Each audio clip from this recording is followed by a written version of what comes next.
விவசாய நிகழ்ச்சியை பார்த்து கொண்டிருக்கக்கூடிய அன்பு நெஞ்சங்களுக்கு, ஆன்மாக்களுக்கு, இன்னும் சொல்லப்போனால் இயேசுவின் இரத்தத்தால் கழுவப்பட்டு நீதிமானாக்கப்பட்ட கடவுளுடைய பிள்ளைகளாக்கப்பட்ட ராஜாக்களுக்கு, ராணிகளுக்கு இந்த ஆன்மாவின் பணிவான வாழ்த்துகளும் வணக்கங்களும். போன செய்தியை பார்த்துட்டு ஒருத்தர் போட்டிருந்தார், உங்களுடைய செய்தி எங்களை புதுசாக ரினியூல் பண்ணும், அதாவது வாழ்க்கையை என்ன செய்கிறது, வழிபாடிலிருந்து வாழ்க்கை எல்லாத்தையுமே புதிதாக என்ன செய்கிறது, புதுப்பித்து ஒரு மாற்றத்தை கொடுத்து கொண்டிருக்கிறது என்று சொல்லி. ஆகவே இந்த கிறிஸ்தவ வாழ்க்கை என்பது பேசிக், அஸ்திவாரம், கடவுளுடைய வார்த்தையின் மீது அது தொடங்குகிறது. தேவன் விசுவாசத்தினாலே, தன்னுடைய வார்த்தையினாலே இந்த உலகத்தை சிருஷ்டித்தார். கைது கொள்ளலாம். இந்த விண்ணுலகம், மண்ணுலகம், தேவலோகம், இந்த 3 உலகங்களும் கடவுளுடைய வார்த்தையினால் சிருஷ்டிக்கப்பட்டது, உண்டாக்கப்பட்டது. ஆகவே இன்னைக்கும் தேவன் தன்னுடைய வார்த்தையை கொண்டுதான் தன்னுடைய வேலையை, தன்னுடைய இரத்தத்தால் கழுவப்பட்ட நீதிமானாக்கப்பட்ட கடவுளுடைய பிள்ளையாக்கப்பட்ட கடவுளுடைய பிள்ளையாக்கி அவனை ராஜாவாக, முதல் மனுஷனை எப்படி படைச்சி எல்லாத்தையும் ஆளும் அதிகாரத்தை கொடுத்து அவனை ஒரு அரசனாக பார்த்தாரோ, இதுபோல மனந்திரும்பி இந்த சுவிசேஷத்தை, இந்த இயேசுவை ஏற்றுக்கொண்டு அவருடைய சிந்திய இரத்தத்தினால் என்ன நன்மைகள் உண்டாயிருக்கிறது என்பதை விசுவாசித்து அறிக்கை செய்கிற அத்தனை பேரும் ஒரே நாளையிலே, ஒரே நேரத்திலே கடவுளுடைய மக்களாக இந்த யூதாரி மைந்தனுடைய ஓமையிலே லூக்கா 15 நீங்கள் பார்த்தீங்கன்னா, தன்னுடைய ஆஸ்திகளை எல்லாம், சொத்துக்களை எல்லாம் ஊதாரித்தனமாக செலவு செய்து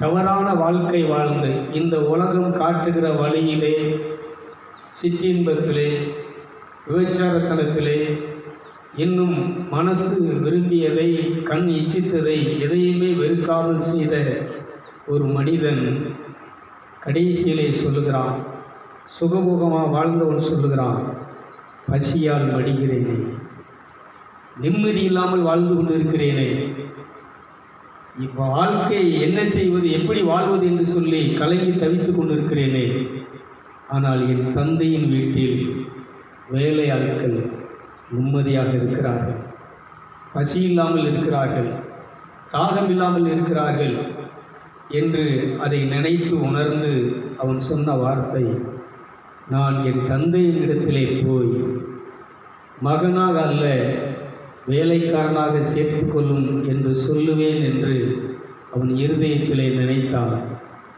அன்னைக்கு அவன் இந்த சுகமுக வாழ்க்கையை, இந்த உலக வாழ்க்கையை, இந்த சரீரம் சார்ந்த சரீரத்துக்குரிய ஆசைகளை, இச்சைகளை, கோபங்களை, கவலைகளை, பயங்களை எல்லாம் நிறுத்திவிட்டு தன் தகப்பனை, படைத்தவரை அவன் தேட ஆரம்பித்த பொழுது அந்த ஜனமே, அந்த தகப்பன் அந்த மேலறையிலிருந்து இறங்கி வந்து அவனை வாரி அணைத்து கட்டி முத்தமிட்டு, அன்னைக்கு அவன் அழுக்கு வஸ்திரத்தை கழட்டிவிட்டு அவனுடைய அழுக்கை எல்லாம் போக்கி இவனை குளிப்பாட்டி சுத்தம் செய்து இவனுக்கு புதிய பரிசுத்தம் என்னும் உடைய உடுத்துங்கள். கைதுகளை பார்ப்போம்.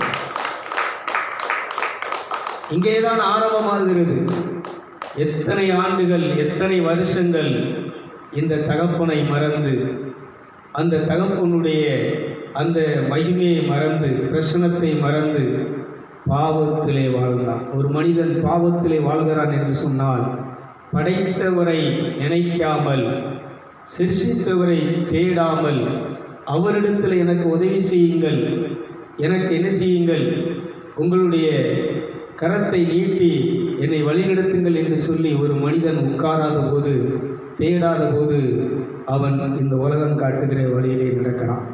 போன வாரத்திலே சொன்னேன், ஒரு கிறிஸ்தவன் மனம் திரும்ப வேண்டுமா? ஆம், கிறிஸ்தவம் மதம் என்பது வேறு, கிறிஸ்தவம் என்பது வேறு.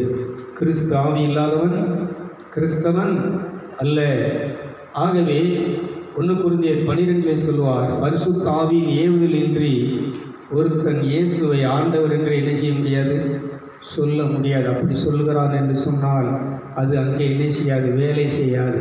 ஆகவே இந்த கிறிஸ்தவ வாழ்க்கையினுடைய அம்சத்தை நான் மறுபடியும் இன்றைக்கி உங்களுக்கு ஞாபகப்படுத்த விரும்புகிறேன்.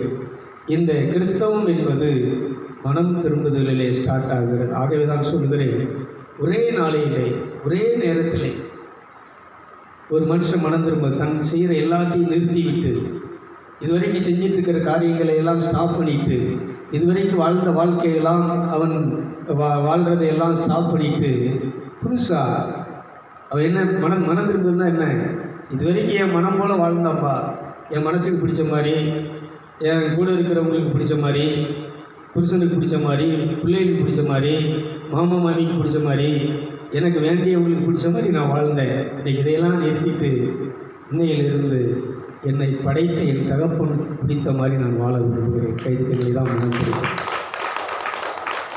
இதுவரைக்கும் என் ஈஸ்வரத்துக்கு ஜெபம் பண்ணிட்டு இருந்தேன், அதை செய்யும் இதை செய்யும் அதைத்தாரும் அவங்கள ஆசீர்வதியும் இவங்களை ஆசீர்வதியும் எங்கள் சபை ஆசீர்வதியும், இப்படி என் விஷயத்துக்கு நான் ஜெபம் பண்ணிகிட்டு இருந்தேன். இன்னொன்று, எங்கள் பாஸ்டர்மார்கள் ஊழியக்காரங்க ஜெப குறிப்பு கொடுத்து என்னென்னத்துக்கெல்லாம் ஜெபம் பண்ண சொன்னாங்களோ அதுக்கெல்லாம் ஜெபம் பண்ணிகிட்டு இருந்தேன். ஆனால் இப்போ உங்கள் ஆவியினால் நீங்கள் எதற்காக ஜெபிக்க தூண்டுகிறீர்களோ அதற்காக நான் ஜெபிக்க ஆயத்தமாக இருக்கிறேன். கைதுகளை பார்ப்போம். இதுக்கு பேர் மனம் திரும்புதல். எல்லாம் நீங்கள் கவனிக்கணும். இன்றைக்கி ஜெபம்னா என்னென்னா, ஒரு மனிதன் அமைதியாக, போன வாரத்தில் கடைசி ஜெபம் உங்களுக்கு ஞாபகப்படுத்துறதா சொல்கிறேன். இந்த 12ஆம் மணி நேரத்திலிருந்து 3ஆம் மணி நேரம் வரைக்கும் எங்களை பரிசுத்தமாக்கி, எங்களை நீதிமானாக்கி, எங்களை கடவுளுடைய பிள்ளையாக்கி அந்த பிதாவுக்கு முன்பாக நிறுத்தும்படி நீர் பாடுபட்டு பலியானீர். உம்முடைய பாடுகளினால் பலியினால் நான் இப்பொழுது பரிசுத்தம் அடைகிறேன். உம்முடைய பாடுகளினால் பலியினால் இப்பொழுது நான் நீதிமானாக்கப்படுகிறேன். உம்முடைய பாடுகளினால் பலியினால் இப்பொழுது அந்த பிதாவின் படைச்சவருடைய பிள்ளையாக நான் வாழ்கிறேன். கைதிக்க மாட்டேன். நல்லா கவனிக்க. இது பவர்ஃபுல் ப்ரேயர். இந்த ப்ரேயர் என்ன செய்யும் சொன்னால், தேவனை படைச்சவரை செயல்படுவதற்கு தூண்டும். அதனால் இன்றைக்கி நம்ம என்ன பண்ணுறோம்னா ஜெபம் பண்ணுறோம். ஆனால் இது யூஸ் பண்ண எப்போவுமே நீங்கள் பார்த்துருப்பீங்க, நீங்கள் யாராவது ஜெபம் பண்ண உங்களை கூப்பிடும்போது, நான் வந்திருக்கும் போது அந்த வார்த்தையை கவனிச்சிருந்தீங்கன்னா உங்களுக்கு தெரியும். உங்களை குணமாக்குவதற்காக, இந்த வியாதியை போக்குவதற்காக நீ பாடுபட்டு இருக்கிறீர்களப்பா, ரத்தம் சிந்திருக்கிறீரப்பா. உங்கள் பாடுகளினால் நீங்கள் சிந்திய ரத்தத்தினால் இந்த சகோதரியுடைய நோய் என்ன செய்யட்டும். பார்த்துருக்கீங்களா? இன்னொன்று, என் ஜெப வழிபாடு அப்புறம் பாருங்கள், இதை பேஸ் பண்ணி இதை சொல்லித்தான் இந்த வரும். என் இஷ்டத்துக்கு வாயில் வந்த மாதிரி, ஆண்டவரே இந்த மிக்கலம்மா சகோதரிக்காக நான் ஜெபிக்கிறேன், அவங்களுடைய பிரச்சனைக்காக ஜெபிக்கிறேன், அவங்களுடைய நோய்க்காக ஜெபிக்கிறேன் அப்படின்னு என் வார்த்தையில் என்ன செய்யாது, வரவே வர.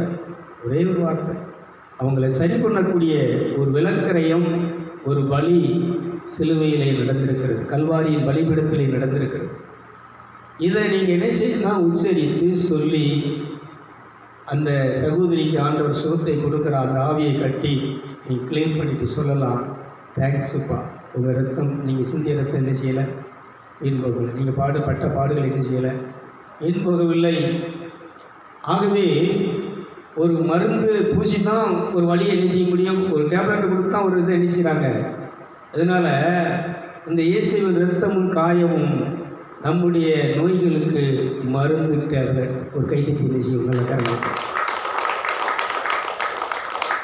இதை பேஸ் பண்ணி, இதை அறிக்கை பண்ணி அதனால தான் இன்றைக்கி ஒரு வசனத்தை வாசிங்க. 1 பேதுரு 2வது அதிகாரம் 2வது வசனம் 3வது வசனத்தை வாசித்தீங்கன்னா, 1 பேதுரு 2வது அதிகாரம் சகல துர்க்குணத்தை நல்லா கவனிச்சுக்கோங்க. இன்றைக்கி நம்மகிட்ட இருக்கக்கூடிய சகல துர்க்குணத்தையும், சகலவித கபடத்தையும், வஞ்சகங்களையும், பொறாமைகளையும், சகல வித புறங்குறுதல், புரணி பேசுறது, மற்றவங்களை பற்றி குறை சொல்றது, புரணி பேசுறதை, புறங்குறுதலை ஒழித்து விட்டு நீங்கள் வளரும்படி புதிதாய் பிறந்த குழந்தைகளைப் போல நல்லா கவனிச்சு சொல்லுறான். சொல்ற திருவசனமாகிய களங்கமில்லாத ஞானப்பாலின் மேல் வாஞ்சையாய் தாகமாய் பசியாயிருங்கள். இந்த களங்கமில்லாத ஞானப்பால், இதுதான் நான் சொன்னேன், தாய்ப்பால்னு சொன்னேன். நல்லா நீ கவனிக்கணும். இந்த வார்த்தையாகிய களங்கமில்லாத ஞானப்பால், இந்த பைபிள் இன்னைக்கு எல்லாரும் நல்லா படிக்கிறாங்க, பைபிள் கழிச்சு படிக்கிறாங்க. இந்த பைபிளை எல்லோரும் கையில் வச்சுருக்கிறோம், கொண்டு வந்திருக்கிறோம். இப்போ நான் சொல்லும்போது எல்லோரும் இந்த பைபிளை நீங்கள் என்ன செஞ்சிருக்கிறேன், எடுத்து பார்க்குறீங்க, இந்த வசனத்தை பார்க்குறீங்க. இது வேறு, இது நமக்கு முன்னால் வாழ்ந்த பேதுருக்கு அன்றைக்கி சொல்லப்பட்ட விஷயங்களை, பேதுரு சொன்ன விஷயங்களை நம்ம இங்கே படிச்சுட்ருக்குறோம். இந்த ஞானப்பால், தாய்ப்பாலுங்கிறது நீங்கள் கண்களை மூடி கரங்களை விரித்து மௌனமாக தேவ சன்னிதானத்தில் உட்கார்ந்திருக்கின்ற பொழுது இந்த ஞானப்பால் தேவனிடத்திலிருந்து உங்கள் இருதயத்திலே என்ன செய்யப்படும், கொடுக்கப்படும். கைதிகள் நல்லா கரங்கள். இதுதான் ஆதாம் ஆண்டவர் என்ன செய்றாருன்னா பேசுறார், டைரக்டா பேசுறார். ஆதாமே, இப்போ நீ என்ன எங்க இருக்கிற, என்ன பண்ணிட்டு இருக்கிற? ஆபிரகாம் பேசுறாரு. ஆபிரகாம், உன் முன்னோர்கள் மூதாதையர்கள் வழிபட்ட தேவன் நானே. நீ இப்பொழுது உன் இனத்தையும் உன்னுடைய தாய் தகப்பனையும் உன்னுடைய வீட்டையும் உன் நிலபலன்களை விட்டு நான் சொல்லுகிற இந்த தேசத்துக்கு நீ எழுதிப்போ. சத்தம் தான் கேட்குது, குரல் தான் கேட்கும். அவர் மயக்கம் தெளிஞ்சு பார்க்குறாரு. ஓ, கடவுள் தாய்ப்பால், இந்த இறை வார்த்தை நமக்குள்ள ஏதோ ஒன்று நினைச்சுகிறது. வாழ்க்கையில் ஒரு மாற்றத்தை உண்டு பண்ணுவதற்கு, ஒரு செழிப்பான ஒரு வாழ்க்கையை வாழ வைப்பதற்கு தேவன் என்ன செய்கிறார்?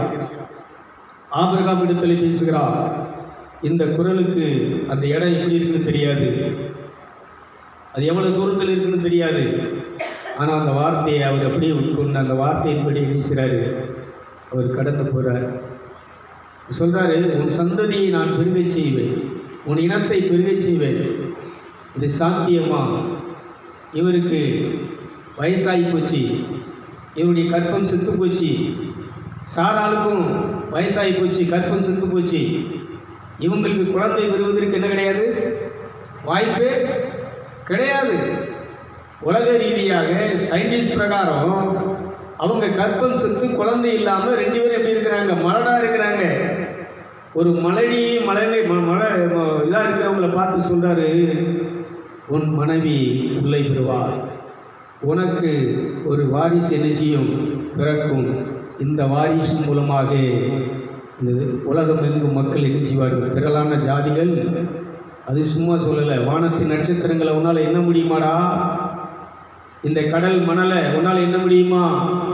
இப்படி எண்ண முடியாத அளவுக்கு உன் இனத்தை, உன் சந்ததியை நான் பெருகச் செய்வேன். ஆண்டவர்கள் கைதிக்கிறாங்க. இதற்கு ஆபிரகாம் அப்படியே என்ன செய்கிறாருன்னா செவிமடுக்கிறார், கிளம்புறார். காப்பன் சொல்கிறார், உனக்காக இவ்வளோ சொத்துக்களை சேர்த்து வச்சுருக்கிறேன்னு, சம்பாதிச்சு வச்சுருக்கிறேன்னு, இவ்வளோ ஆடு மாடுகள்லாம் இருக்கு, உனக்காக நான் என்னெல்லாம் பண்ணி வச்சுருக்கிறேன். இப்படி ஏதோ கண்ணுக்கு தெரியாத ஒரு கடவுள் சொன்னார், நான் போகிறேன்னு சொல்லி எங்களெல்லாம் விட்டுட்டு போகிறேன்னு சொல்கிறியே, எப்படி இது நியாயம், எப்படி சாத்தியம்? எல்லாரும் தடை பண்ணுறாங்க, கூட பிறந்தவங்க தடை பண்ணுறாங்க, எல்லாரும் தடை பண்ணுறாங்க. ஆனால் அவர் சொல்கிறார், இல்லை, என் இருதயத்தில், என் ஆவியிலே அந்த தேவனுடைய குரல் தெளிவாக ஒலித்தது. அந்த பால், அந்த ஞானப்பால், அந்த இது என்ன, ஒரு வித்தியாசமான மனிதனாக இந்த உலகத்திலே ஒரு வித்தியாசமான சந்ததியை, ஒரு புது சந்ததியை, தேவனுடைய சந்ததியை உருவாக்குவதற்காக அது என்னை அழைக்கிறது என்று சொல்லி ஆபிரகாம் எல்லாவற்றையும் உதறி தள்ளி விட்டு தன்னுடைய மனசை அதுக்கு முன்னாடி தவப்பு மேலே வச்சுருந்தார், கூட பிறந்தவங்க மேலே வச்சுருந்தார். அவங்க அன்னைக்கு இப்போ வழிபட்ட தெய்வங்கள் மேலே, அந்த சிலை வழிபாடுகள் சிலைகள் மேலே வச்சுருந்தார். ஆனால் எல்லாத்தையும் ஸ்டாப் பண்ணிட்டு அன்னைக்கு அவர் மனம் என்ன செய்கிறதுன்னு சொன்னால், தன்னை படைத்த சிருஷ்டித்த தேவனிடத்தில் சரணாகதி அடைந்து அந்த வார்த்தைக்கு கீழ்ப்படியும் போது அங்கே என்ன செய்கிறது? பெரிய போராட்டம், பெரிய கஷ்டங்கள், பஞ்சம், பசி, பலவிதமான சோதனைகள் வந்தாலும் இந்த ஆபிரகாம் இந்த இருதயத்திலே ஆண்டவர் பேசிய இந்த வார்த்தையை மறக்காமல், இதை சந்தேகப்படாமல் இந்த வார்த்தையின் மீது நம்பிக்கை வைத்து வாழ வைக்கின்ற பொழுது ஒரு நாள் அந்த நீதியின் சூரியன் அவர் மேல் உதிக்க ஆரம்பித்தது. கைது உலகத்திற்கு வெளிச்சமாக இன்னைக்கு எல்லா மக்களுக்கும் உலகம் விசுவாசிகளின் தந்தை என்று பைபிள் சொல்கிறது. ஆகவே இந்த வார்த்தை இருதயத்திலே, போன வார்த்தையில் சொன்ன இறையரசு என்பது உனக்குள்ளே உன்னை ஆளுகை செய்யும். இறையரசு என்பது கடவுளுடைய வார்த்தை உனக்கு கிடைக்கிறது. இந்த இறையரசு வரும்போது, அந்த வார்த்தை சொல்கிற பிரகாரம் நடக்கும்போது நீங்கள் யாராக இருப்பீர்கள்? அந்த பரலோக பிதாவினுடைய புத்திரர்களாக இருப்பீர்கள். அவருடைய ராஜா பிள்ளையானால் நீங்கள் அரசர்களாக, அரசுக்குள்ள திருத்துவமாக அவருடைய மக்களாக இருக்கிறார்கள். விட்டு 4வது வசனம் வாசிமா பார்ப்போம். 1 பேதுரு 2ஆம் அதிகாரம் 4ஆம் வசனம் வாசி. மனுஷரால் தள்ளப்பட்டதாயினும் தேவனால் தெரிந்து கொள்ளப்பட்டதும் வெளியேற பெற்றதுமாய் இருக்கிற ஜீவனுள்ள கல்லாகிய அவரிடத்தில் சேர்ந்தவர்களாகிய நீங்களோ ஜீவனுள்ள கற்களாக நீங்களும் ஆவிக்கேற்ற மாளிகையாக இயேசு கிறிஸ்துவின் மூலமாய் தேவனுக்கு ஏற்ற ஆவிக்குரிய பலிகளை செலுத்தும்படிக்கு நீங்க யாரா இருக்கிறீங்க? பரிசுத்த ஆசாரிய கூட்டமாக இருக்கிறீர்களா? பரிசுத்த ஆசாரிய கூட்டமாக அப்படின்னா, அன்னைக்கு ஆசாரியன்னா ஏதோ ஒரு தெரிந்து கொள்ளப்பட்ட ஒரு மனுஷன் மட்டும்தான் என்ன செய்வார்னா, அவர் பலி செலுத்துவார், அந்த மக்களுக்காக இறைவனிடத்தில் பரிந்து பேசுவார்.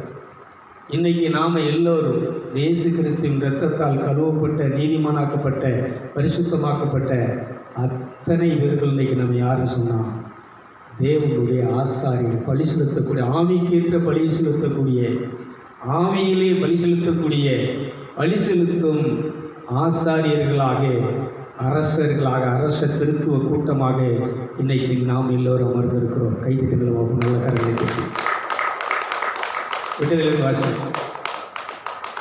அந்தபடியே இதோ தெரிந்து கொள்ளப்பட்டதும் விலையேற பெற்றதுமாய் இருக்கிற மூளைக்கல்லை சீயோனிலே வைக்கிறேன், அதின் மேல் விசுவாசமாய் இருக்கிறவர் ஒரு நாள் வெட்கப்பட மாட்டாயா. இந்த உலகத்தில் ஒரு நாள் வெட்கப்பட்டு போக மாட்டேன். எடுத்த காரியத்தில் எதிலையும் தோல்வி அடைய மாட்டேன். உன் வாழ்க்கை எப்படி இருக்குன்னு சொன்னால் செழிப்பாயிட்டே இருக்கும், வெற்றி ஆகிட்டே இருக்கும். சூழ்நிலையை பார்க்காத. மழையே பெய்யலை, கடலே இல்லை, ஆறே இல்லை, அந்த இடத்துல நோவாட்ட சொல்லுவார், ஒரு கப்பலை கட்டுறா. ஏன்னா பூமியில் நான் என்ன செய்ய போகிறேன்? பெரும் வெள்ளத்தை என்ன செய்ய போகிறேன்? உண்டாக்க போகிறேன். எல்லோரும் ஜெயிக்கிறாங்க. நீ செவக்கலை விளக்கில் ஒரு கப்பலை கட்டினா எல்லோரும் என்ன செய்வீங்க? பெருதர் பைத்தியம், அவனுக்கு இப்படி ஏதோ போட்டி பிடிச்சிட்டு மூளை ஏதோ என்ன செஞ்சிருச்சு. இங்கே பொட்டக்காடு, இங்கே ஒழுங்காக மழையே பெய்யாது, இங்கே ஒரு கப்பலை கட்டிகிட்டு இருக்கிறான், போட்டை கட்டிகிட்டு இருக்கிறாயா, இங்கே என்ன செய்ய போகிறான்? கப்பலை கட்டி என்னையா செய்ய போகிறான் அப்படின்னு சொல்லி நீங்கள் என்ன செய்வியா? காரி துப்பி மெண்டல். இவனுக்கு என்ன ஆகிப்போச்சு? அன்னைக்கு அந்த காலத்தில், இன்னைக்கு இவ்வளோ நாகரிகம் அடுத்த காலத்திலே பேசிகிட்டு இருக்கிறோம்.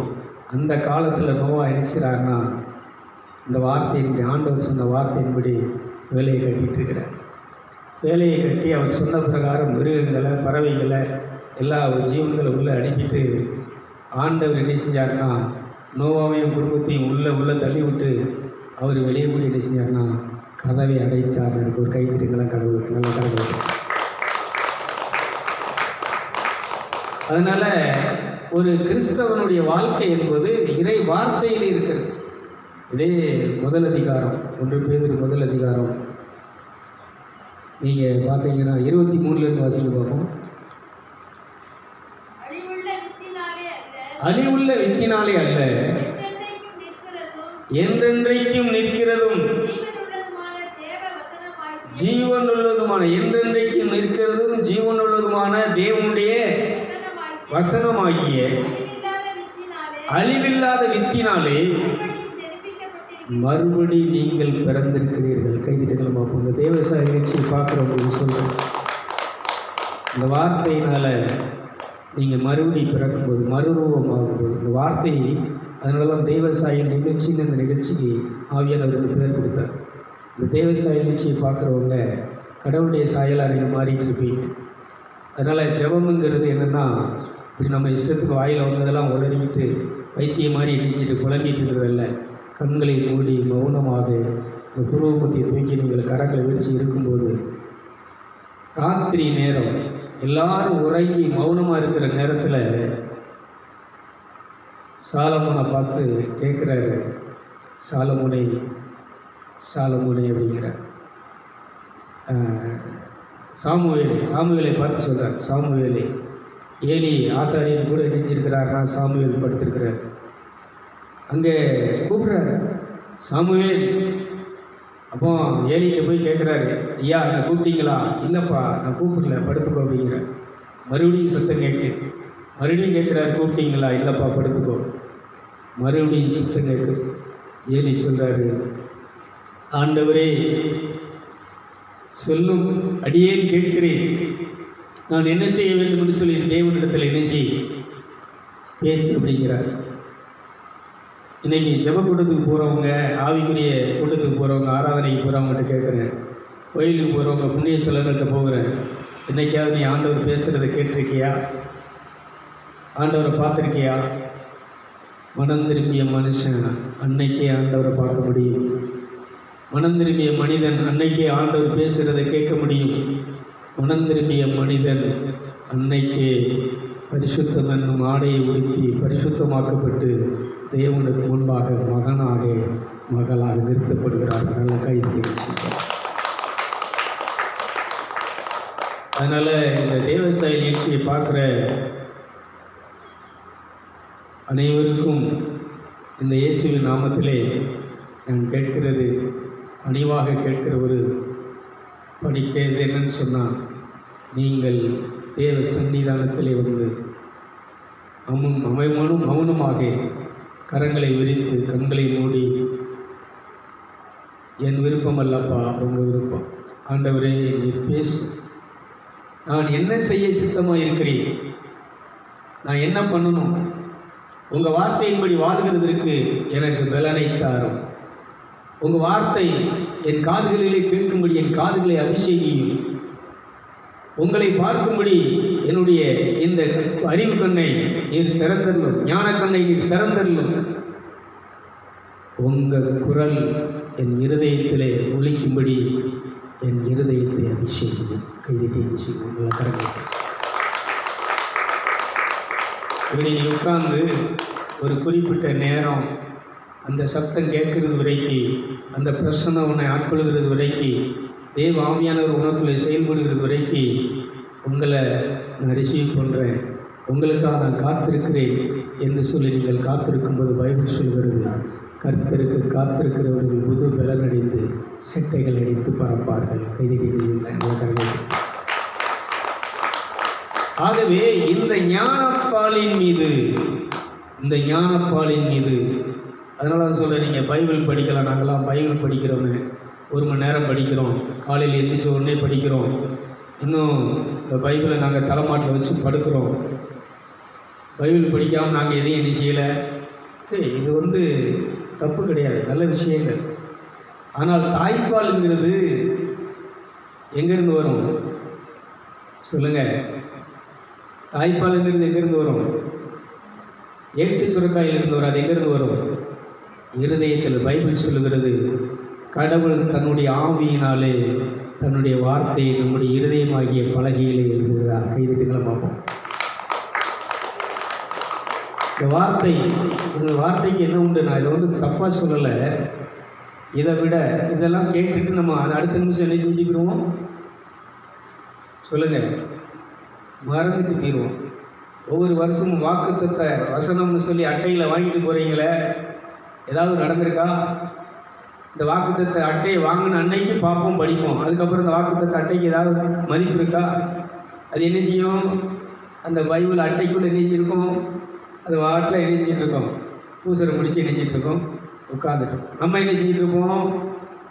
நம்ம வாய்க்கு வந்த வார்த்தைகளை, துர்க்குணங்களை அதில் வாசிக்கலாமல் 2வது வசனம் 1 பேதுரு 2ஆம் அதிகாரம் 2ஆம் வசனத்தை மாதிரி வாசிக்க பார்ப்போம். சகல துர்க்குணத்தையும் சகலவித கபடத்தையும் வஞ்சகங்களையும் பொறாமைகளையும் சகலவிதமான புறங்கூறுதலையும் ஒழித்துவிட்டு நீங்கள் போதும், இது எல்லாத்தையும் ஒழிக்கணுங்க. இப்போ புரியுதா? இது இத்தனையும் வச்சுக்கிட்டு, பொறாமைகளை வச்சுக்கிட்டு, கவடத்தை வச்சுக்கிட்டு, கள்ளத்தனத்தை வச்சுக்கிட்டு, எரிச்சலை வச்சுக்கிட்டு, பழி வாங்குதலை வச்சுக்கிட்டு, வருமத்தை வச்சுக்கிட்டு, வைராக்கியத்தை வச்சுக்கிட்டு, உலக ஆசைகளை, பொருளாசைகளை வச்சுக்கிட்டு, மற்றவங்களை வஞ்சிக்கிறத வச்சுக்கிட்டு, மற்றவனை கெடுக்கிறங்கிற ஒரு மனநிலையில் இருந்துக்கிட்டு, நான் பைபிள் படித்தேன், நான் 1 மணி நேரம் பைபிள் படித்தேன், இப்படி நம்ம என்ன செஞ்சிட்ருக்கிறோன்னு சொன்னால், இந்த பைபிளை படிச்சுட்ருக்குறோம். ஆனால் நீங்கள் ஆண்டவர் சன்னிதானத்தில் இப்படி மௌனமாக கண்களை மூடி உட்கார்ந்துருக்கும்போது முதல்ல அவருடைய பிரசன்ன அபிஷேகம் என்ன செய்யுதுன்னா, இந்த மாமிசத்தினுடைய தன்மைகளை, இந்த வஞ்சகம், சூது, கபடு, பொறாமைகள், இந்த அழுக்கான எல்லாத்தையும் என்ன செஞ்சுன்னா கழுவி அழிச்சிட்டு, அந்த அன்பு, அமைதி, பொறுமை, சாந்தம், விசுவாசம், தன்னடக்கம் போன்ற அந்த உண்மையான நம்முடைய ஒரிஜினல் ஆவிக்குரிய தன்மையை, குணத்தை, சுவாபத்தை நமக்கு தந்து நம்மளை பரிசுத்தமாக்கி இந்த அதான் ஆவியினாலே இந்த வசனம் இருதயத்துக்குள்ள வரும்போது இந்த வார்த்தை உள்ளேருந்து ஒன்று என்ன செய்ய விடாது. கோவப்பட, கவலைப்பட, பயப்பட விடா. இதைத்தான் சொல்கிறாரு, இந்த வார்த்தை இருதயத்திலிருந்து வரணும். நான் உன்னை செய்யும்போது இதை என்ன செய்யாத. நேற்று ஒருத்தர் என்கிட்ட பேசினார், பிரதர், முந்தா நாள் பேசுகிறாரு, பிரதர் எங்கே இருக்கே, எப்படி இருக்கே, நல்லா இருக்கீங்களா? ஆமாம் பிரதர் ஒரு சின்ன ஹெல்ப் பண்ணணும். சொல்லுங்கள் பிரதர், என்ன பண்ணணும்? அரிசி இல்லை, சாப்பாட்டுக்கு ஏதாவது கொஞ்சம் அரிசி என்ன தேவைப்படுது, பண்ண முடியும், வாங்க. அப்போ உள்ளுக்குள்ளே மனசுக்குள்ளே நம்ம ஏதோ கேட்டதுக்கு என்ன செஞ்சிடலாம், ஒரு 2 கிலோ, ஒரு 4 கிலோ என்ன செய்யலாம் சொல்லுங்கள், கேட்டதுக்கு என்ன செஞ்சிடலாம், கொடுக்கலாம். அவ்வளோதானே கொடுக்க முடியும். அதுக்கு மேலே நமக்கு என்ன வராது, உள்ளுக்குள்ளே என்ன வருது, என்ன வருது, இந்த மாதிரியெல்லாம் வராது. உள்ள சொல்லும், எந்த அளவையால் அழுக்கிறாயோ குட்ரா, ஒரு 10 கிலோ அரிசி அப்படி சொன்னேன். 10 கிலோ அரிசி எவ்வளோ இருக்குண்ணே, நமக்கு இருக்கோ இல்லையோ, நமக்கு ஆண்டவன் என்ன செஞ்சா, மைக்கிழமை 5 மூடை நெல் என்ன செஞ்சாச்சு நமக்கு வந்துடும். ஆனால் அவங்களுக்கு என்ன வராது. கொடுத்து விடு, ஒரு 10 இருக்குதுல 10 கிலோ அரிசி நெஞ்சு விடு. நான் என்ன சொல்கிறேன்னா, இந்த தானங்கள், தர்மங்கள் எதுவாக இருந்தாலும் சரி, எது வந்தாலும் சரி, உள்ளுக்குள்ளே கேட்கணும், ஆண்டவரே நீங்கள் இது தந்திருக்கிறீங்களே, இது என்ன பண்ணணும். அப்போ நான் கேட்குறேன், இந்த பையன் ஃபோன் அடிக்கிறான்பா, ஏதோ அவங்க தேவையாக கொடுக்கணுங்கிறான், நீங்கள் என்ன சொல்கிறீங்க? அவர் சொல்கிறார், கொடுத்து விடப்பா. உள்ளுக்குள்ளே வருது ஒரு 10, ஒரே வார்த்தையில் சொன்னேன், ஒரு 10 கிலோ அரிசி கொடுத்துட்டு விடுவோம், அவ்வளோதான். அவள் அதோடு நிறுத்தலை, கொஞ்சம் சிறுகிழங்கு, கொஞ்சம் பூசணிக்காய், இதெல்லாம் எடுத்து என்ன கட்டி ஒரு சாக்கில் அரை சாக்கு என்ன செய்தா. நான் எதுக்கு சொல்லுதேன்னா, நம்முடைய மாம்ச சிந்தை மரணம், ஆவியின் சிந்தையோ ஜீவனும். இதே மாதிரி நிறைய சொல்லிகிட்டே இருப்பேன். இந்த ஆவியின் நடத்திப்பு இருக்கும்போது உங்களுக்கு நிறைவை கொடுத்துட்டே இருக்கும், செழிப்பை கொடுத்துட்டே இருக்கும். நீங்கள் இறைக்க ஆரம்பிக்கும்போது பரலோகம் என்ன செஞ்சிட்ருக்கோம், நிறைவானது என்ன செஞ்சிட்ருக்கோம், கொடுத்துட்டே இருக்கும். அதனால் ஆசீர்வாதங்கிறது சும்மா இந்த பைபிளை படிச்சுட்டு நம்ம நமக்கு மனசுக்கு பிடிச்ச மாதிரி வாழ்கிறதுல வராது. அதனால் ஒவ்வொரு காலகட்டத்திலையும் ஒவ்வொரு நேரத்திலையும் நம்ம என்ன பண்ணிகிட்ருக்கோன்னு சொன்னால், எந்தெந்த காரியத்திற்கு எந்தெந்த தேவைக்கு நம்ம என்ன பண்ணணுங்கிறத தேவை சன்னிதானத்தில் உட்கார்ந்து, இன்றைக்கி காலையில் உங்கள் அப்பத்தை தாரும், ஆகாரத்தை தாரும். இன்றைக்கி அவங்க போட்டு விட்ட இது எல்லாம் இப்போ இருக்க சாத்த 1 வருஷத்துக்கு என்ன செய்ய வேண்டாம், ஆகாரத்துக்கு என்ன இல்லை, பஞ்சம் இல்லை. ஆனால் நாம் இப்போ டெய்லி பைபிள் என்ன சொல்லுது, பரலோகமந்திரம் என்ன சொல்லுது, அணிதின உணவை. இந்த அணிதின உணவுங்கிறது எதுன்னு சொன்னால், இந்த ஆன்மாவின் உணவு, இந்த ஆவிக்குரிய உணவு, பிசாசை வெல்லக்கூடிய உணவு, தீமையை வெல்லக்கூடிய உணவு, தீய சக்திகளை வெல்லக்கூடிய உணவு, தீய குணங்களை வெல்லக்கூடிய உணவு. ஆகவே உங்கள் உணவை எங்களுக்கு இப்படி டெய்லி என்ன செய்யன்னு சொன்னால், தனித்து ஒவ்வொரு மனுஷனும் கோயிலுக்கு போகிறது வேறு, கூட்டங்களுக்கு போகிறது வேறு, இது மத ரீதியான ஒரு இது நடந்துகிட்ருக்கும். அங்கே ஒரு பைபிள் வசனத்தை வாசித்து அன்றைக்கி அதை வச்சு ஒரு பிரசங்கம் இருக்கும். ஒவ்வொரு நாளும் பூசையில் 3 வாசகம் இருக்கும். இந்த நாளைக்கு இந்த வாசகம், இந்த நாளைக்கு இந்த நற்செய்தி, இந்த நாளைக்கு இந்த பழைய ஏற்பாடு, இந்த 3 இதையும் வாசித்து அதுக்குரிய ஒரு விளக்கத்தை சொல்லி அன்றைக்கி இந்த பூசை நடந்து என்ன செய்யும். ஆனால் தேவன் பேசுகிறது அதை பேச மாட்டார். அன்னைக்கு உனக்கு என்ன தேவையோ, அன்னைக்கு நீ எதை பயன்படுத்த வேண்டுமோ, அன்னைக்கு எந்த வார்த்தையை பயன்படுத்தி நீ வெற்றி கொள்ள வேண்டுமோ அந்த வார்த்தையை ஆவியினாலே உன் இருதயத்திலே தருவார். இதுதான் ஞானப்பால். கைதட்டி என்ன செய்யுங்களேன், கரங்களை கட்டி.